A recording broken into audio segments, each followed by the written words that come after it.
बांसवाड़ा के घाटौल के दशहरा मैदान में भाजपा कार्यकर्ता सम्मेलन का आयोजन किया गया। सम्मेलन के बतौर मुख्य अतिथि संबोधित करते हुए भाजपा लोकसभा प्रत्याशी महेंद्रजीत सिंह मालवीय ने कहा कि कांग्रेस पार्टी कहती है कि देश की आजादी के बाद बहुत कुछ किया। कांग्रेस बीएपी से समझौता करती है तो नाले में नदी मिलने के समान है।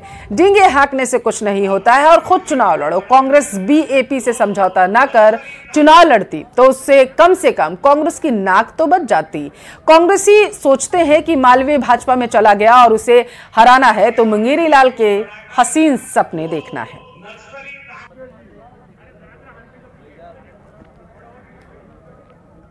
जयपुर से बड़ी खबर है, उसका रुख करेंगे। मुख्य निर्वाचन अधिकारी की प्रेस कॉन्फ्रेंस आज होगी। दोपहर 12 बजे के आसपास मुख्य निर्वाचन अधिकारी की प्रेस वार्ता है।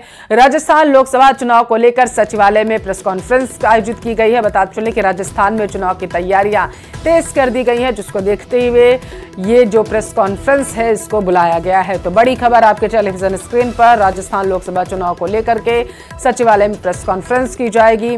आचार संहिता लगने के बाद को जो बदलाव हुए हैं उन पर जो है चर्चा की जाएगी इस प्रेस कॉन्फ्रेंस में, और दिशा निर्देश जो हैं वो दिए जा सकते हैं कि आगे किस तरीके से कार्य करना है प्रशासनिक अधिकारियों को।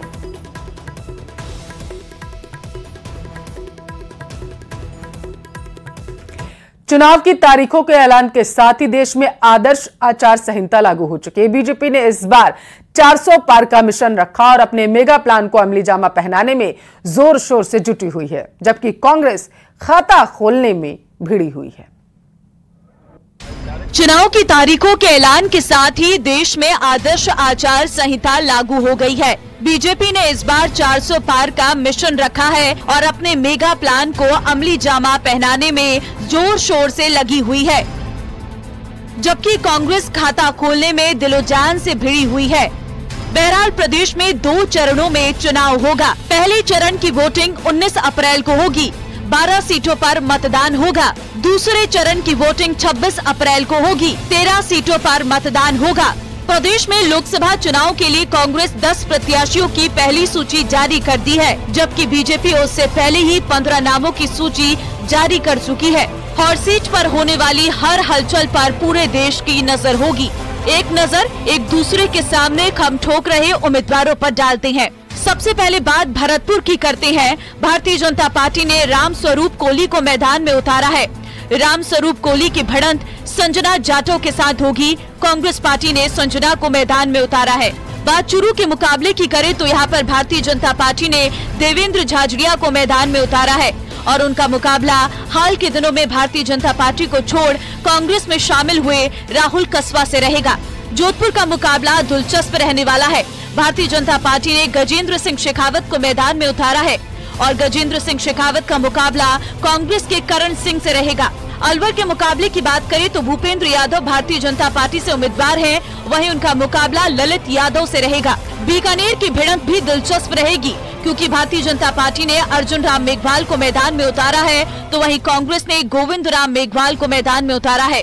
जालौर के मुकाबले की अगर बात करें तो लुम्बाराम चौधरी भारतीय जनता पार्टी के उम्मीदवार हैं और उनका मुकाबला कांग्रेस के वैभव गहलोत से रहेगा। उदयपुर का मुकाबला मन्नालाल रावत भारतीय जनता पार्टी के प्रत्याशी और ताराचंद मीणा कांग्रेस के प्रत्याशी के बीच रहेगा। चित्तौड़गढ़ का मुकाबला भी काफी दिलचस्प रहने वाला है, क्योंकि यहां से पार्टी ने सीपी जोशी को मैदान में उतारा है और उनका मुकाबला कांग्रेस पार्टी से उदयलाल आंजना से रहेगा।